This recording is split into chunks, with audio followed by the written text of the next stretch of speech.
Hello दोस्तों, आज समझते हैं हम कि सरल आवर्ती दोलन जो गति की औसत ऊर्जा क्या होती है उसे समझेंगे। ठीक है। तो क्या होता है, सरल आवर्त दोलत्र की औसत ऊर्जा दिखती है। ठीक है, जो हमारा दोलत्र होता है इसका मतलब घूमता है, उसे देखते हैं कि इसकी एवरेज एनर्जी क्या होती है। ठीक है, इंग्लिश में से क्या बोलेंगे हम, average energy of simple harmonic oscillation. ठीक है, यहाँ पर मोशन। तो देखते हैं फिर। देखो, सिंपल हार्मोनिक ऑसिलेशन की एनर्जी निम्न दो भागों में बांटी गई है। ठीक है, दो भागों से क्या है, मिलकर बनी है। तो नंबर एक होती है हमारी स्थितिज ऊर्जा, जिसे हम कहते हैं पोटेंशियल एनर्जी, और जो दूसरी होती है गतिज ऊर्जा, जिसे हम कहते हैं काइनेटिक एनर्जी। ठीक है, इन दोनों को हम निकालेंगे। तो जो हमने पिछली वीडियो में आपको बताया था कि सरल आवर्ती दोलत्र की जो सिंपल हार्मोनिक ऑसिलेशन क्या होता है। ठीक है, उस वीडियो को आप देख लेना। ठीक है, और जो औसत अब इसमें क्या दे रखा है कि एवरेज एनर्जी निकाली है। तो एवरेज एनर्जी की निकालने के लिए इन दोनों को हमें यूज़ करना पड़ेगा। ठीक है, स्थितिज ऊर्जा को और गतिज ऊर्जा को। तो देखते हैं। तो सबसे पहले हम लेंगे पहले स्थितिज ऊर्जा को। ठीक है, पोटेंशियल एनर्जी को। तो हम जानते हैं कि एक्स बराबर A sine omega T plus five. ठीक है, इतना होता है। ठीक है, आपको ये सूत्र याद करना पड़ेगा। इसके हिसाब से हम इसकी एनर्जी निकाल लेंगे। ठीक है, एवरेज एनर्जी क्या होती है, हम इसको निकाल लेंगे। ठीक है, तो वी नो दैट एक्स बराबर कितना, A sine omega T plus five. अब इसको इससे हम डिफरेंशियल करेंगे। ठीक है, हम इससे इक्वेशन नंबर 1 कह दिया। अब इसे हम डिफरेंशियल करेंगे तो किसके रिस्पेक्ट करेंगे, या फिर हम टी के रिस्पेक्ट कर लो या फिर आर के। ठीक है, किसके भी रिस्पेक्ट कर लो। ठीक है, तो हमने पहले टी के रिस्पेक्ट किया था। तो एक्स का जब डिफरेंशियल करेंगे तो D x upon D T आया, और D x upon D T को क्या कहते हैं हम, वेलोसिटी, जैसे कहते हैं वेग। ठीक है, बी। और इसका हम जो डिफरेंशियल करेंगे तो ए तो क्या है, कांस्टेंट रहेगा, और उसमें ओमेगा क्या है, कांस्टेंट रहेगा। तो हमने कांस्टेंट पहले बाहर निकाल लिया, और साइन का क्या हो जाता है, कॉस हो जाता है। ठीक है, और ओमेगा टी प्लस फाइव, ये एंगल हमारा ऐसे ही रहेगा। ठीक है, अब B is equal to A omega. ठीक है, डी एक्स लिखो, चना लिखो। ठीक है, ए ओमेगा। अब हमने cos omega T plus five का हमने सूत्र लगाया। तो इसका सूत्र क्या होता है, 1 - sin² omega T plus five. अगर इसमें पुनः इसमें लिखना चाहते हैं तो ऐसे लिख सकते हैं। ठीक है, इसका ये सूत्र है। ठीक है, तो देखते हैं आगे।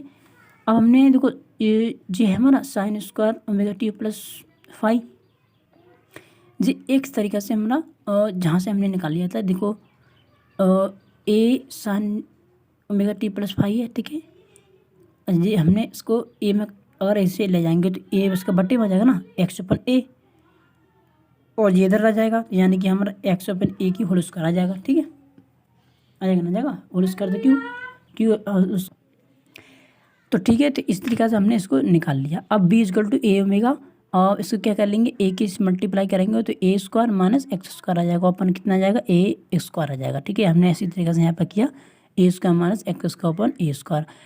अब जो ए स्क्वायर है ना, इसमें रूट में लाएंगे तो ओनली ए रह जाएगा ना। तो ओनली ए रहेगा, तो ए से ए हमने यहाँ से काट देंगे। तो हमने यहाँ से काट दिया ए के, सही, यहाँ पर हमने इस तरीके से लिख लिया। अब क्या होता है कि देयरफॉर पोटेंशियल एनर्जी, ठीक है, ये हमारी क्या आएगी, ये जो पोटेंशियल एनर्जी है, तो हमने इसको इस तरीके से निकाल लिया। ठीक है, अब नेक्स्ट देखते हैं।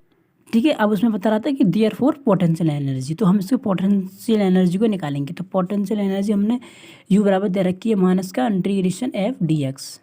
ठीक है, ये किससे निकलेगी, हमारा इंटीग्रेशन निकाल के एफ डी एक्स से निकलेगी। तो हमने यू बराबर माइनस का इंटीग्रेशन माइनस सी एक्स। क्यों, अब ये एफ बराबर कितना था, हमने पिछली वीडियो में आपको बताया था कि सी एक्स होता है ना, सी क्या होता है यहाँ पर, कांस्टेंट होता है। ठीक है, तो इस तरीके से निकालेंगे। अब इसमें क्या करेंगे, माइनस को जब बाहर ले जाएंगे तो प्लस हो जाएगा ना, जाएगा।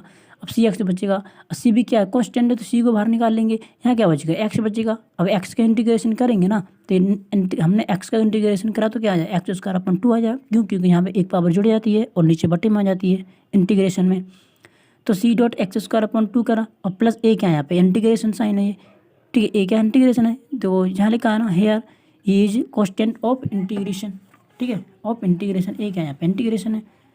अब जो ए है, तो ए का मान इस कंडीशन से ज्ञात करेंगे कि साम्य स्थिति में, ठीक है, आपको किस साम्य स्थिति में जो क्या होता है, देखो साम्य स्थिति में क्या होता है, कति शून्य हो जाता है, क्योंकि वो ना तो कभी लेफ्ट चलता है ना कभी राइट चलता है। ठीक है, तो वो कति समझ शून्य हो जाता है, एक ही स्थिति में खड़ा हो। ठीक है, तो x बराबर 0 हो जाएगा और u बराबर कितना हो जाएगा, 0 हो जाएगा। ठीक है, पोटेंशियल की जो एनर्जी होगी वो भी शून्य हो जाएगी और जो हमारा इसका विस्थापन होगा वो भी शून्य हो जाएगा। तो हमने x बराबर 0 रखने पर, u बराबर 0 रखने पर, तो हमने u बराबर 0 रखा और x बराबर 0 रखा, तो क्या हो जाएगा, 0 इक्वल टू 0 और प्लस a बचेगा यहाँ पर। ठीक है, a बचा ना, तो a बचा, a बराबर भी क्या जाएगा, 0 हो जाएगा। तो नाउ फ्रॉम 2 से अब समीकरण नंबर हम 2 से देखते हैं, मतलब कि इससे देखते हैं। तो हमने इससे देखा तो u बराबर 1/2 cx² आया। ठीक है, cx² 1/2 हमने बाहर ले लिया। तो ठीक है, अब u बराबर 1/2 और m ओमेगा स्क्वायर x², ये कैसा आया पता है, ये c। तो ठीक है, तो हमने यहाँ देखो c बराबर क्या रखेंगे, m ओमेगा स्क्वायर। कैसे रखेंगे, देखो ओमेगा स्क्वायर बराबर क्या होता है, c/m होता है। तो हमने यहाँ पर c बराबर क्या निकाल लिया, m ओमेगा स्क्वायर निकाल लिया। ठीक है, आप समझ गए आप। तो इसी तरीके से हमने u बराबर 1/2 m ओमेगा स्क्वायर और x² हमें दे रखा है, x²। ठीक है, तो ये तो हमारी होगी पोटेंशियल एनर्जी। ठीक है, अब निकालेंगे हम काइनेटिक एनर्जी को। अब कैसे निकालेंगे, चलो देखते हैं नेक्स्ट। और ये दे रखी है हमारी नंबर 2 काइनेटिक एनर्जी। ठीक है, जैसे हम कहते हैं गतिज ऊर्जा। ठीक है, जिसे हम कहते हैं गतिज ऊर्जा। और वी नो दैट, हम जानते हैं कि देखो काइनेटिक एनर्जी बराबर क्या होता है, तो उससे हमें k से डिनोट करते हैं। ठीक है, तो ये k इसका बराबर 1/2 mv² है। ठीक है, तो जो काइनेटिक एनर्जी होती है जिसका फॉर्मूला होता है। अब हमें से जिस सिंपल हुआ। ठीक है, तो हमने k इक्वल टू 1/2 रखा, तो m। ठीक है, अब देखो v² क्या होता है, देखो v² बराबर क्या होता है, देखो यहाँ से देखो v बराबर होता है हमारा omega a² minus x² root में। ठीक है, होता ना होता है। तो इसी तरह से हमने यहाँ पे जो रूट था स्क्वायर से कट जाएगा रूट है। ठीक है, रूट हमारा स्क्वायर से हट जाएगा। तो हमने 1/2 m ओमेगा स्क्वायर और a² माइनस x²। ठीक है, इस तरह से हम इसे लिख लेंगे। ठीक है, बस इसके हमने क्या निकाल लिया, काइनेटिक एनर्जी निकाली। ठीक है, गतिज ऊर्जा निकाल ली। अब हम टोटल एनर्जी देखते हैं कितनी होती है। तो देखो total energy E equal to k plus u। ठीक है, तो पोटेंशियल एनर्जी और काइनेटिक एनर्जी दोनों हमने जोड़ ली। तो हम इसे दोनों जोड़ने के बाद इसका वैल्यू हमने रख दिया। ठीक है, दोनों की वैल्यू हम रख देंगे।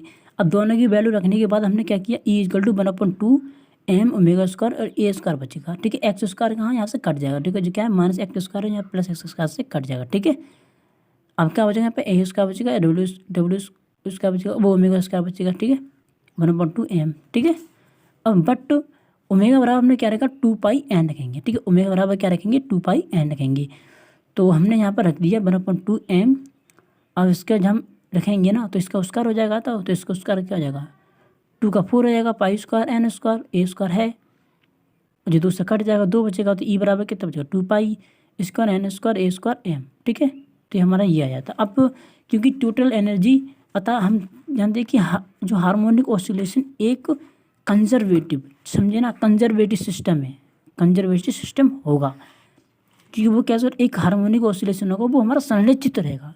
संरचित कैसे रहेगा आगे समझते हैं। देखो चूंकि यहाँ दे रखा है कि u बराबर 1/2 cx²। ये क्या, एक पैराबोला है, एक किसकी इक्वेशन, ये पैराबोला की इक्वेशन है, इसलिए इसी वजह से ये कंजर्वेटिव है। ठीक है, तो कैसे है, तो यहाँ पे देखते हैं कि जो कि एक परवलयाकार का समीकरण। ठीक है, ये किसका, एक परवलयाकार का समीकरण है। अतः एनर्जी का कर्व परवलयाकार होगा, जो हमारा वक्र होगा वो कैसा होगा, पैराबोला होगा। ठीक है, तो आगे नेक्स्ट समझते हैं इसे। और देखिए यहाँ पे कि टोटल एनर्जी का कर्व भी परवलयाकार होगा। ठीक है, जो हमने हमारा टोटल एनर्जी निकाली थी उसका कर्व कैसा होगा, परवलयाकार होगा। तो ये दोनों कर्व चित्र में दिखाए गए हैं। देखो ये दोनों कर्व दिखाए गए हैं। देखो जहाँ पे टोटल एनर्जी निकली थी, ठीक है, जो टोटल एनर्जी दिखा रहे हैं ना यहाँ पे, जो टोटल एनर्जी है, और जो किस वजह एक माइनस की इधर चले जाती है नेगेटिव एरिया में। ठीक है, और जी क्या है, ई बराबर कॉन्स्टेंट था, मतलब 1/c² आया था। ठीक है, जैसे हम पैराबोला की क्वेश्चन कहते हैं वो क्या कॉन्स्टेंट है, एक एनर्जी कितनी कॉन्स्टेंट है। और जो काइनेटिक एनर्जी क्या है यहाँ पर, ये भी कॉन्स्टेंट थी क्योंकि कॉन्स्टेंट की एरिया में आई। ठीक है, ये पॉजिटिव है। ठीक है, इधर पॉजिटिव आया, इधर नेगेटिव से आया था, इसलिए हमने इसकी वैल्यू यहाँ पे कुछ नहीं रखी और इसकी वैल्यू हमने यहाँ पे रखी। तो वो ई बराबर यू था 1/2 cx, उसका ये पैराबोला की क्वेश्चन है ए। ठीक है, हमने अभी आपको पीछे बताया था। और यहाँ पे क्या एक जो यहाँ एक क्या साम्य स्थिति, इसके लिए यहाँ पे इसका मान कितना रखा गया, 0 रखा गया है। ठीक है, साम्य स्थिति, इधर जाएगा तो पॉजिटिव में जाएगा, इधर जाएगा तो नेगेटिव में जाएगा। ठीक है, ये इधर जाएगा तो पॉजिटिव आ रहा है, इधर जाएगा तो नेगेटिव आ रहा है। ठीक है, इसी तरह जहाँ पे क्या एक साम्य स्थिति में एकदम कुछ ना तो इधर बल लग रहा है, नहीं तो इधर से बल लग रहा है, बस। ठीक है, तो चित्र के माध्यम से मतलब ये ऐसा है। अब देखते हैं कि सिंपल हार्मोनिक ऑसिलेशन की यह विशेषता होती है, ठीक है, कि देखो सिंपल हार्मोनिक की अब स्पेशलिटी क्या होती है, तो इसकी एवरेज एनर्जी पोटेंशियल एनर्जी व एवरेज काइनेटिक एनर्जी बराबर होती है, ठीक है। अब देखो इनकी एवरेज एनर्जी, ठीक है, एवरेज एनर्जी पोटेंशियल एनर्जी व एवरेज काइनेटिक एनर्जी दोनों क्या होती हैं, बराबर होती हैं। देखो यहाँ पर चित्र के माध्यम से देख रहे हो ना, देखो इस बीच में जो क्या सामने स्थिति है, देखो इधर भी बराबर है, इधर भी बराबर है, ठीक है। तो इसकी एवरेज एनर्जी पोटेंशियल एनर्जी भी बराबर होती है, ठीक है, काइनेटिक एनर्जी भी बराबर होती है इन दोनों की, ठीक है। अब नेक्स्ट तो आज की वीडियो में है तक, ठीक है, तो नेक्स्ट वीडियो में हम देखेंगे। तो दोस्तों इस चैनल को सब्सक्राइब कर लो, ठीक है, तथा बेल आइकन भी कर लो, जिससे कि जो मैं नेक्स्ट वीडियो डालूंगा वो आपके पास पहुंच जाएगी, ठीक है। तो थैंक्स।